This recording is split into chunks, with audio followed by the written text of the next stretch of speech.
Hello, everybody, and welcome to Tales from the Fog. I am your host, Casey, and with me, as always, is my beautiful and amazing wife, Veronica. How are you doing?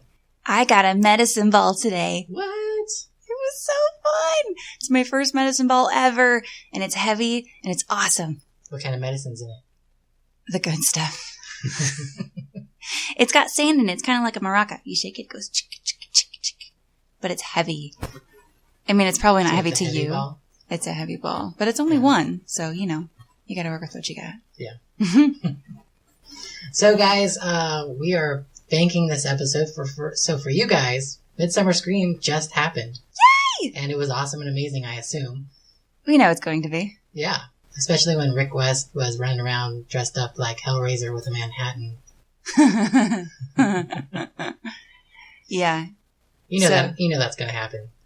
I'm just predicting now, so when everybody hears this next week, they're like, yeah, that totally did happen. That's a fun game. Okay, let's try to predict what things will happen without obviously giving away any spoilers of things that we know are going to happen.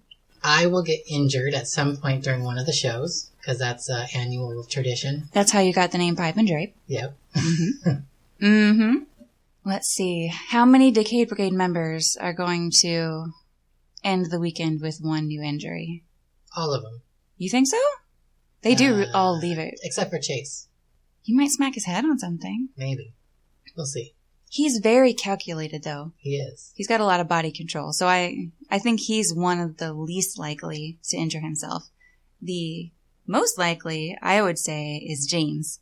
Last year we did have a betting pool going on. We did. We actually had a get tally. Injured first. Yeah. Who won? Seabass won, right? Seabass won, yeah. Good job. So maybe we'll start the tally again. Who knows? We should. I'm sure we will. I think it's a tradition for them to put money on who's going to hurt themselves first. Yeah.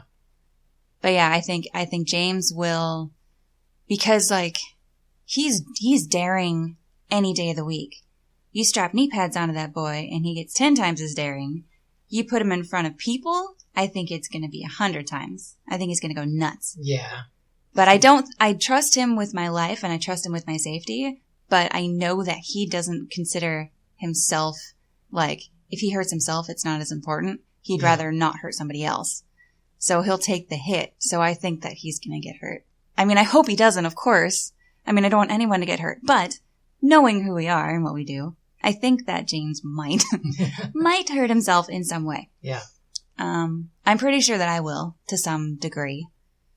Again, the adrenaline and pushing yourself. Everyone's trying for records and beating their own PRs and all that stuff. And our shows are pretty close contact, if not full contact. Yeah. So I think the girls will get hurt a little bit. Yeah. We'll see. Mm-hmm. It's a much more dangerous show this year that we put together. So we're really pushing the sliders. So my guess is once the adrenaline's going with the crowd going nuts, we might see some pretty crazy things. Mm-hmm. I think so too. I can say that I don't think Beggs is going to hurt himself at Midsummer Scream. No. I think he's safe. I think so too. Yeah. But we'll and see. I think that's true. I guess he's not immune because he will be there. Yeah. Sometimes just standing there like myself, you can get injured. So. But you're like in the fray. Yeah. So. My job is basically to make sure that the audience members don't get hurt. Yeah. That's really, kind of the forefront of your goal and our goal. Yeah. Is to make sure the audience has a thrilling yet safe experience. Yep. Like at Disneyland. Yeah, kind of. Except the electrical parade isn't flying 12 feet through the air right next to you. But it should be. That would be awesome. Let's see, what else have we been doing? I got so for those that don't know, myself and Double D run the Decay Brigade YouTube channel, and if you haven't subscribed, go and subscribe to the Decay Brigade official YouTube channel, because we need 100 members before they let us do a custom URL. So right now it's like youtube.com/ a bunch of weird characters. Once we get 100 people, we can actually make it Decay Brigade official. I didn't know they had that requirement. They just added it. Oh. It wasn't like that before. They have a bunch of new requirements now that they have like those, what do they call it? Like you can have like an official like Hannah Hart and all of them, like, so they're making it harder for you to get to that point where you can make money off of your channel. Oh, okay. Because they want you, like, some of the stuff you have to have 1,000 subscribers now before you can even do it. So, but with people potentially being YouTube famous, then I could see, so they're trying to weed out the riffraff and make sure you have quality content before they start giving you extra stuff. I'm into that. Yeah. So I have 2 videos coming out. We've started a new series called Boot Camp. Both of them will be out by now, so you can go check them out. But the first one is how to build slider shoes, and the second one is how to cut the fingertips for your slider gloves, which is actually going to be a part of the Midsummer Scream class that I'm doing, which already happened. So thank you guys for attending that game. That game? Yeah.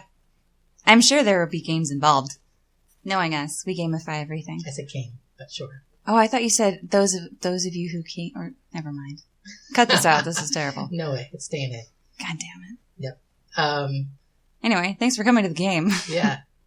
How much did you drink already? I need to catch up. Not enough. You can't blame alcohol. Greg always tries to say that I'm drunk, and really, this is just me. I had a blur of my 20s. Maybe that explains.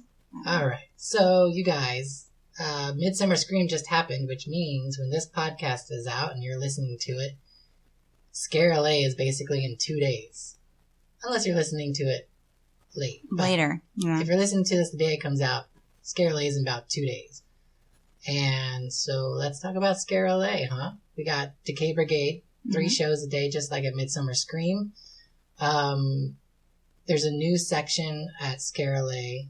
For those who don't know, ScareLA is moving from Pasadena to the LA Convention Center, which is downtown LA. So they have a lot more room. So they've actually given the Decay Brigade our own space, basically. It's kind of like it's called Scary Woods, and it's supposed to be it's going to look like a neighborhood or something. And so we're going to have our own slider runway right down the street, down the middle of this little neighborhood. It's also going to be a scare zone, and I believe there's going to be 2 other scare zones in there, a graveyard and a haunted woods. So you may find some Decay Brigade members running around actually scaring at the event this year as well. What else are you looking forward to, Veronica? I'm really curious to see because, I mean, up until very recently, we didn't have anything to go by. So I was just kind of sitting back and waiting, like, are they going to let us know what's happening? Like, I heard about a couple panels, like I heard about John Autopsy doing his, the music panel, which I think is really cool because anybody can download a program, but you actually do need to kind of, like, know your shit to put it together into something that makes sense for your venue. Yeah. So, and he's been doing it for, like, over a decade. So, you know, I trust him to lead that class for sure. But, you know, I hadn't heard anything else. So I'm actually pretty excited that they finally started, like, telling people what. I'm like, what the hell is going to happen? Like, yeah. Because I know, I mean, it's going to be a big deal. Moving to that venue, you've got so much more space.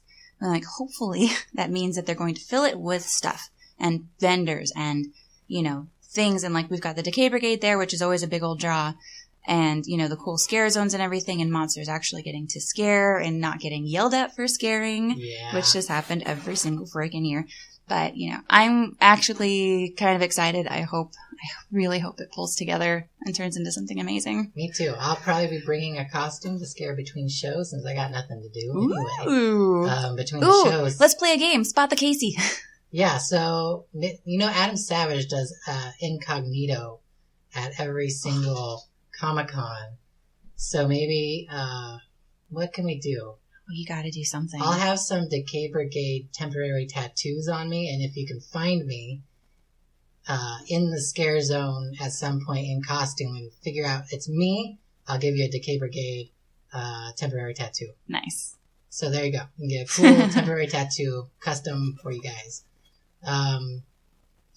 Let's see, there's a couple panels. Universal Studios Hollywood is doing a Horror Nights panel at ScareLA. They're pretty much the only event doing a panel at ScareLA. There's no Knots, no Fright Fest that I saw, at least as of announced right now. Mm-hmm. No Queen Mary.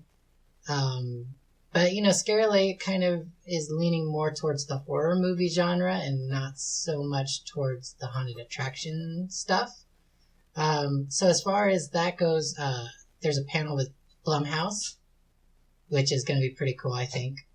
And so yeah, that's pretty much the only two is the Universal and the Blumhouse one that I'm really looking forward to. If you're into special effects makeup and prosthetics and learning how to do set design, there's a lot of classes for that. Most of them cost extra money, so you got to fork out up to like $95, I think, extra for these classes. Some of them are as cheap as like $20, I think, but they go all the way up to almost $100. Are you paying for materials? Yeah, so I think what it is whatever you make, you get to take home. Okay. But, you know, it's on top of your ticket, so there's an extra price on that. But they have some cool stuff. There's a, one of the, God, what is it called? Face Off. Yeah, the Face Off contestants is doing a bunch of stuff on prosthetic makeup, molding, painting, all that stuff. Neat. There's somebody that's doing stuff on how to turn wood and other props to make it look like rusted metal and things like that. So that's pretty cool. There's like a Makeup 101 class, a Makeup 102 class if you're more advanced. There's a couple of scare acting classes. So if you want to be in a haunted attraction this year, you can go and take a couple of those. If you're never scared before and you want to learn how to create a character and how to embody something that's meant to scare somebody, it's a little different than normal acting. There's a couple classes on how to do that.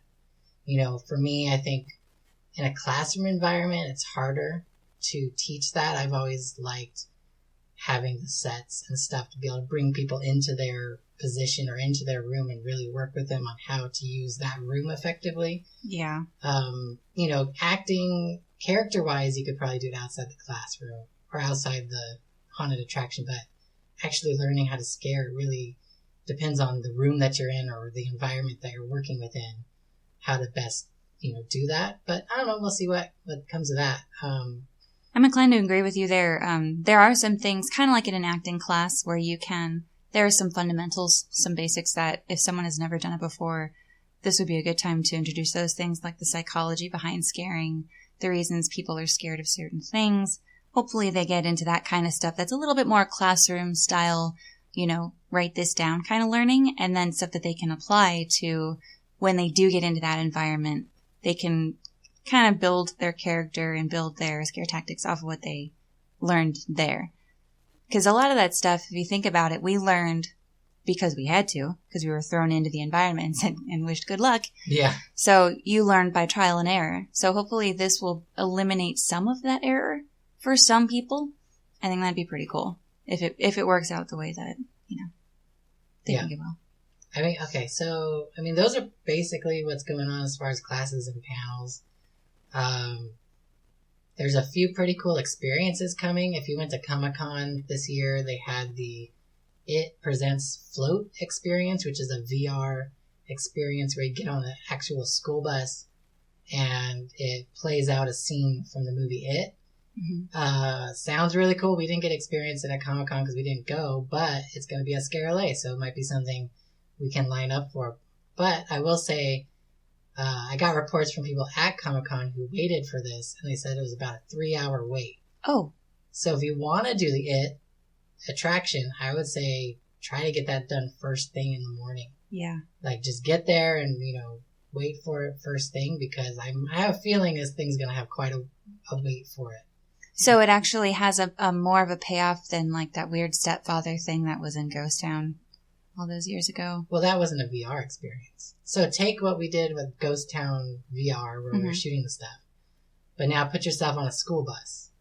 So you're sitting in a school bus with the headset on. With the headset on, and you're in, and it then puts you in a virtual school bus, right? So you see the school bus in VR, and then you can look out the window, and it is running around the school bus terrorizing. Oh no! So that's basically the experience. I don't know why it's called Float. I mean, everybody was wearing rain slickers with the balloons in the pictures, so maybe they give you like the little kid that puts the boat in the water and it goes down the drain. Yeah. Maybe that has something to do with it. I don't know, but it looked pretty cool. It's just another item I'm not going to get to see. Hopefully you'll get to see it. Yeah. Well, it'll be hard because if you're in makeup, putting on a VR goggle system might be kind of... I might have to just hold it up to my head. Yeah. There's no way. Yeah. There's no way. I wouldn't be able to with all that hair. Yeah. So Z-Tag is coming back. They were that ScareLA last year. That's that zombie game where you get the little badge with the lights on it. And then there's zombies running around. If they get close to you, it like takes life away from you. Oh, cool. And then there's like certain vendor booths are recharge, like health stations. So you can go to that booth and it recharges your health. That's fun. So it's like an ongoing game? Yeah, it goes throughout the entire day. And they're the official, like not employees, but like zombies who just roam around the convention center. Yeah, and like try to find you. Last year had the Walking Dead cosplayers. Mm-hmm. They were part of the Z-Tag group. Now I remember. Yeah, there's going to be a couple escape room that you can do. And then the zombie ballerinas are coming back. So I don't know if they're going to be performing on the slider floor like they did last time. For their sake, I hope that they aren't, because the lighting is not going to be conducive to any dance performance. I mean, one of the benefits to ScareLA last year was, it wasn't as like atmospheric or anything like that, but the lighting was just straight up better for the performer. And when you have like a dance troupe like that, theater lighting is cool, but you need like specific theater lighting designed for your gig. Well, the theater lighting that we're going to have this year is designed for our gig. And if those poor girls have to come out there and just like make do with the, with the light floods that we have, I think that would kind of suck. So hopefully they actually have a stage, but they could end up sharing the runway with us like last year.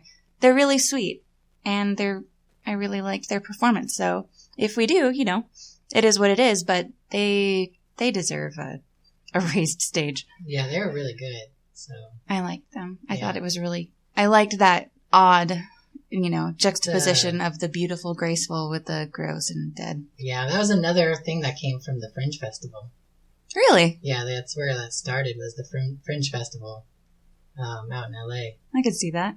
Yeah. Let's see. The thing is with the ScareLA website that I'm looking at, they don't give you any information on what these things are. It's literally a picture with what it is. So there's something called the Summoning AR Haunted House, which means it's augmented reality. Mm-hmm. What it is, I don't know. So it could be close to what they did with Knott's Berry Farm, where they did the ghost hunting thing, where you went into the haunt museum with the ghost tracker thing, and you can go in there and it would like show you ghosts in there on like this tablet that you had. Could be something like that. I don't know. It doesn't say. No description or anything? No, it's literally just a picture with the name. It's a fun picture. It's very David Bowie-esque. Yeah. It says 1987, one ritual, no survivors, what happened during the summoning. Wow. That's all I get. That's very David Bowie-ish. Yeah. Neat. Okay. What's our description? Ours being Decay Brigade. It says Decay Brigade slider shows and classes. Okay. And that's it? That's it. I don't know. Look, I'm not going to judge. I've never run a convention. I'm sure it's very challenging. Let's okay. Let's go to appearances. Oh, never mind. That's just everybody that's going to be there. I thought maybe they had celebrity appearances, but it's just like all the vendors and people doing stuff. Yeah. I wonder how the vendors are going to feel now that our loud asses aren't going to be amongst all their stuff. Happy? Although Probably. we are going to draw everybody away from the vending location anyway. Yeah, but we did that anyway, and we blew out their eardrums. That's so at true. least now we're just taking the customers. So they have some screenings, so you can see the Haunters Art of the Scare, the Metamorphosis Experiment, which is done by Imagination Mary, Knott's Network, Fear Zone. Oh! They created this, I think it's a short called the Metamorphosis Experience, so that's going to be screening at ScareLA. Really? Yeah. Aw. So that's pretty cool. And then a bunch of other stuff that I've never heard of. All right. Sounds like a blast. Yeah. There's going to be content. I mean, we may not know too much about it now. I mean, by the time this airs, there might be more information out there. But it's going to be something. Whatever it is, go with an open mind and some time to kill. You're going to get your money's worth. You're going to see some cool panels. You're going to see some great shows, if I do say so myself. And you're going to have fun. So just go and have a good time. And just like we hope that at this point you had a good time at Midsummer Scream. Yeah. The Decayed Brigade will be there. We'll be having shows, so you can just come and hang out with us. Basically, yeah, we'll be there. Our booth is going to be at the end of our runway in the, I guess it is like a neighborhood. I mean, our runway is like a street. Yeah. Like we're sliding in the street, which is kind of fun because, you know, all being street monsters. So yeah, come hang out, do the hunt for Casey, get a temporary tattoo. So, another fun thing that we'll do that's more Decayed Brigade centric is, if you do end up with a tattoo, temporary tattoo, kids, do the hashtag Decayed Brigade, and we want to see all those temporary tattoos on all y'all. Yeah. On the Instagrams and Facebooks. All right. So after ScareLA on Tuesday, the Tuesday after ScareLA, me and Veronica are leaving. And we're going to be meeting up with several other Decayed Brigade members in Texas, where Six Flags over Texas have hired the Decay Brigade to train their sliders. So we will be road tripping from here to Texas. So that'll be fun. Oh, I wanted to talk about that, but I didn't know if we were allowed to yet. Yep. Sweet. Yeah, this is going to be really neat because, I mean, the brigade loves to share their craft with people who are interested because it is such a niche, you know, part of the genre, which is kind of a niche in the greater world. So if someone comes to us and is like, you know, we want you to teach us, we get all squealy and we're like, yes, please. So most of our guys are taking a plane because it's from California to Texas. You should probably take a plane. Casey and I, however, just to have a vehicle out there and to save travel expenses. To be fair, what we're doing is we're bringing out the gear. We are. That's true. So we're, you know, while saving a plane ticket expense, which we were all going to kind of pitch in anyway, Casey and I are going to drive out there because we're taking all of the gear. So we've got, you know, the different stunts, the, you know, pieces of equipment that we use, knee pads, things that are kind of tricky to get onto an airplane or into, you know, take up a lot of space in a duffel bag. We're going to take that in the car. So it's going to be fun. And we're going to stop on the way, check out some cool stuff, and then go out there and I don't know what we're going to do. Show some kids how to slide, I guess. I mean, aren't we going to do something like a classroom sort of setting, like safety things and kind of like one of those old, you know, like the movies where safety, sanitation, your new job, like one of those like orientation type films, but like in real life. Yeah. So basically we're starting from scratch with these guys because what we've been told, they had sliders last year and they weren't A, very good and B, very safe. So what they've done is they asked us to come in. We're going to start from scratch with them. We're going to teach them safety. We're going to teach them how to slide properly. We're going to teach them all the things they need to know just to know effectively scare slide. Mm-hmm. Then what we're going to do is we're actually going to teach them how to do a show because Six Flags over Texas saw our show at Midsummer Scream last year and they want that.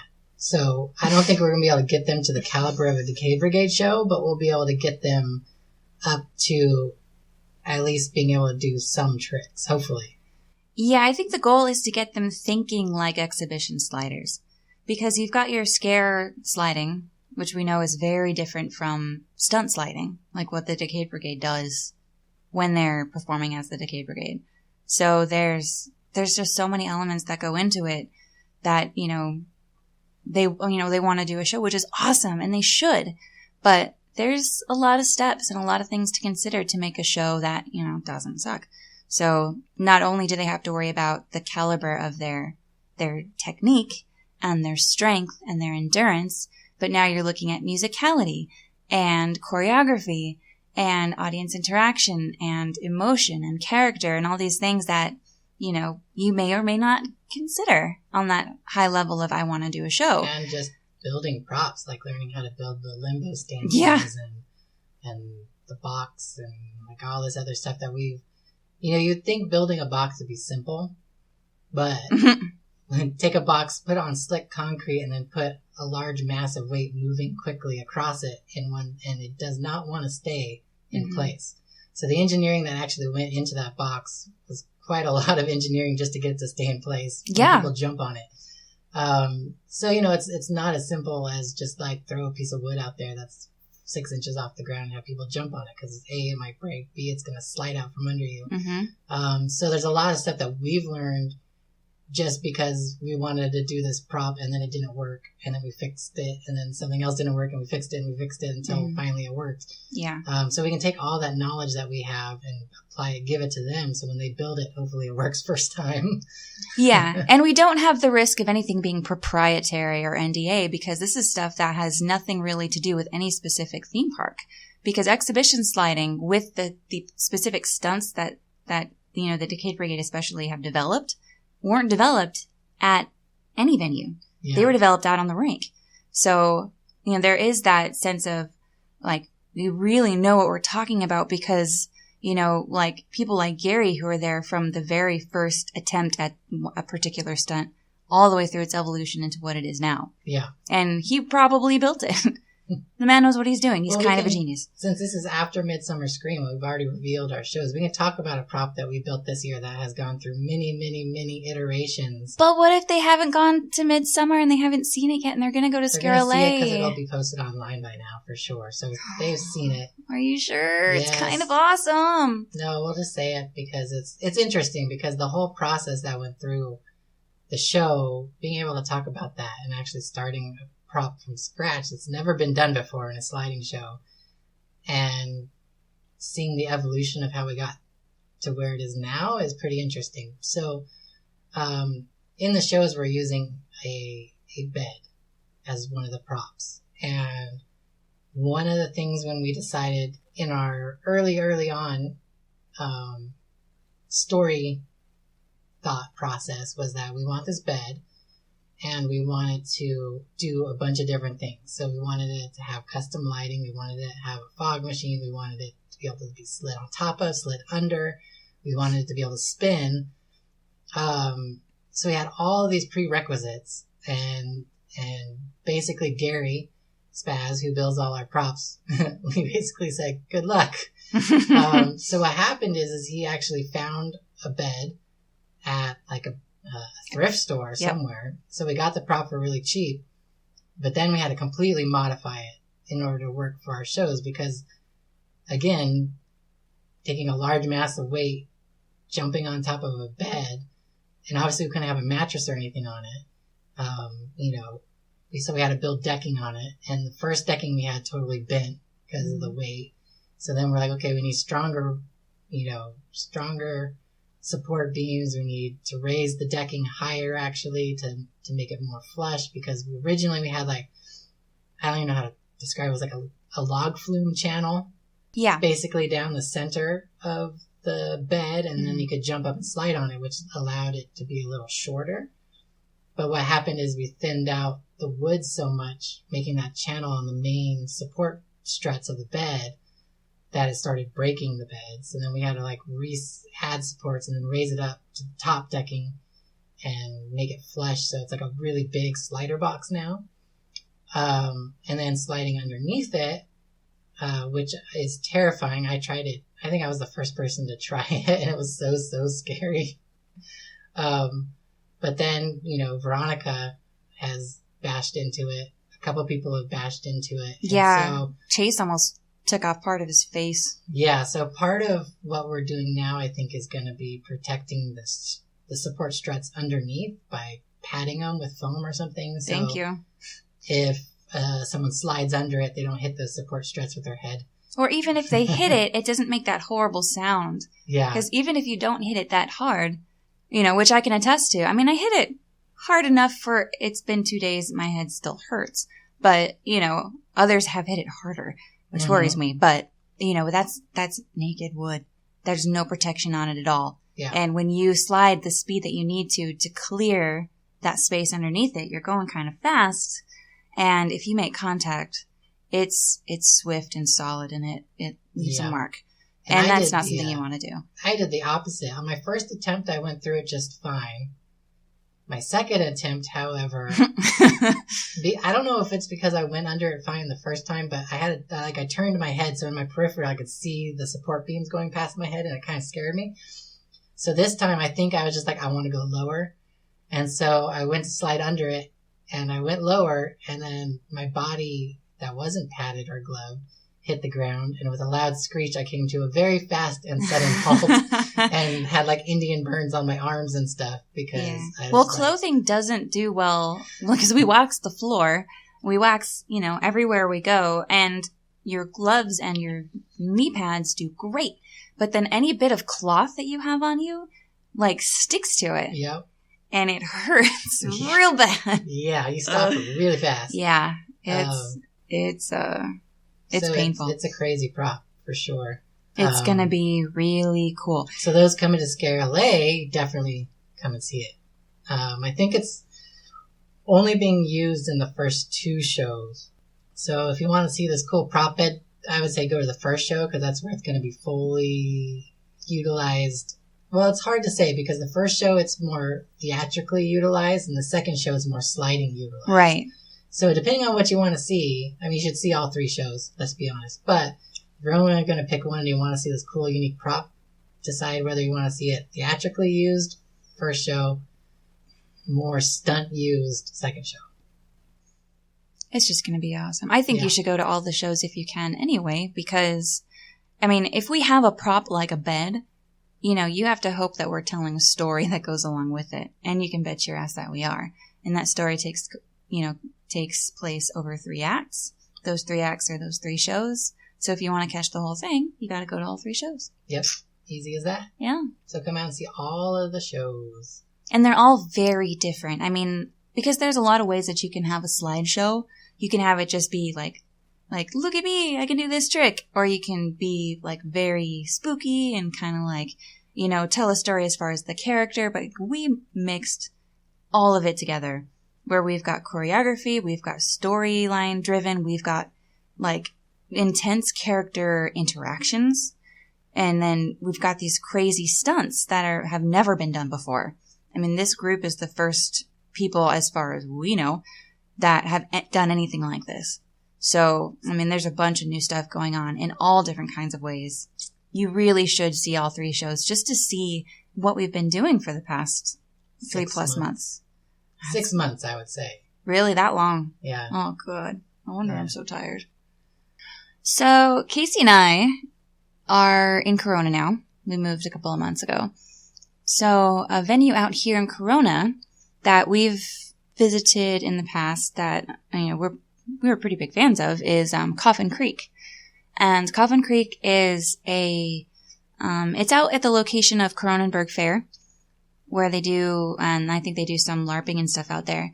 What it is it's a collection of venues, of mazes and kind of like walk through sort of areas. And then there's also a hayride thing that can happen in the back there. But we were contacted by Matthew, who co-owns Coffin Creek. And he was like, so you guys are into the haunted stuff. You guys want to get involved? And of course we were like, yes, absolutely. And so, we were kind of, going back and forth and well, what do you want to do? Do you just want to be a scare actor or do you want to be a little bit more involved? And I love being a scare actor. It's an ultimate thrill for me. But having done so many other things now with Huntington Haunt and then just creating our own stuff, it's I think I wanted to do a little bit more. And I'm sure our audience knows, Casey has had multiple haunts, successful haunts that he's developed and built and run and then also, done talent in and everything. So we thought, well, now's probably, a good time to get back into it. So we agreed.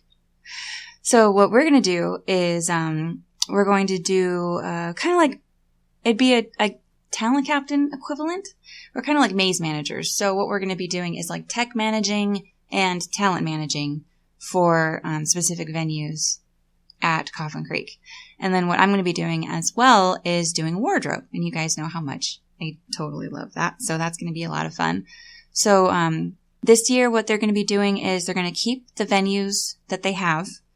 But what they're going to be doing is kind of like revamping all of them. Yeah. So Coffin Creek those buildings are up year round. They don't have to worry about taking everything down and setting everything up for day ops like a lot of other parks do. They get to keep their stuff up all the time. The thing that happens with that is people come out and mess with your stuff. Spiders move in and take over huge parts of your maze with their little webby houses of doom. Man. And because it was such a wet winter, the weeds are insane. Like we went out there and did kind of like a site review a couple weeks ago, and you could barely walk through some of the mazes because the weeds had grown up so high inside of things. It was amazing. Like you knew the spots where there should be just a clearing, and it was like whoosh, yeah, just a forest of stuff. So there's a lot of work that has to be done. I mean, naturally, but it's going to be really cool. I think, the venue has, it's always had a lot of character and a lot of, potential for the actors to really get involved and push that story along. And this year is going to be no exception. I think, were they dark last year or the year before? May have been last year. May have been last year, yeah. Yeah. So it's like, this is the perfect opportunity to really go in and, reinforce all of that awesomeness, rebuild everything that was messed up, yep. And, get the talent back, make the wardrobe awesome. I'm really excited because I get to turn one of the, they have one of those 40-foot storage containers, like like a shipping container. Yeah. And it's just filled with costuming. I was like, I want to make my own warehouse pee. Yeah. Yeah. A couple of you know what warehouse pee is. And the great thing that they're doing is we're going to be paying all the talent. Yeah. So if you want to come out and scare in Coffin Creek, make a little side cash and have a really good time, come out and work. I think, is it confirmed what mazes we're going to be managing? Which ones we're going to be responsible for? I don't think it's confirmed. It's kind of up to us. I think it was either between the asylum or... I think I'm going to do the trail. Okay. And then Matt's going to do catacombs. Yeah. So you're doing trail, I'm doing asylum, he's doing catacombs. Yeah. There you go. So there you go. So come work on the trail with me because my team's going to be the best. Whatever. I'm going to be heading up a bunch of crazy people. Those are my people. You think we're not going to be amazing? Psh, we're going to be amazing. Mm-hmm. We'll see about that. I think it's going to be a lot of fun because I love doing wardrobe for things like this because it's so just not your normal thing. It's like whatever the opposite of your everyday is, that's what you want to put into something like this. Yeah. And that just makes me giddy to no end. So I'm super excited. I'm kind of like, I'm not excited for ScareLA and everything to be over, but I'm excited to move on to the next thing, which is going to be the costuming for Coffin Creek. Well, Texas. And then I consider that part of like that whole thing. Like it's just a 3-weekend mass of nonsense. It's freaking crazy. And then, once we come back from Texas, I'll be going over to Coffin Creek, I assume, and building because we have a lot of work to do out there. I'm going to try to avoid building because I don't want to. I'd rather spend my time in the costume shed, but if I need to pick up a screw gun, I guess I'll pick up a screw gun. I'd rather not. But it's going to be super cool. So if you haven't been out there in a while, or if you go every year, please come out this year. It's going to be a really good time. I think it's going to be pretty special. And if you're interested in scaring, you do not have to be 18 to work this venue. You can be younger, which is great because we do have a lot of fans out there who are younger, who can't wait to work at Knott's. Like, well, guess what? If you go into Knott's with experience, you have a better chance of getting into that venue that you really want. Yes, you do. So, it's nice. Come work for us because we'll be awesome. Come work for us. We're trying really hard to make a slider part. So, Coffin Creek, if you've ever been there, is mostly dirt. Like the parking lot is, it's paved, but it's really like crumbly. And it's just, it's out in the middle of the wilderness. And then the rest of it is just dirt and paths and things. Mm-hmm. Not very slider friendly. However, there's one part that's kind of like, it's like a courtyard with a little bit of a raised stage and it's all paved and it's actually kind of nice.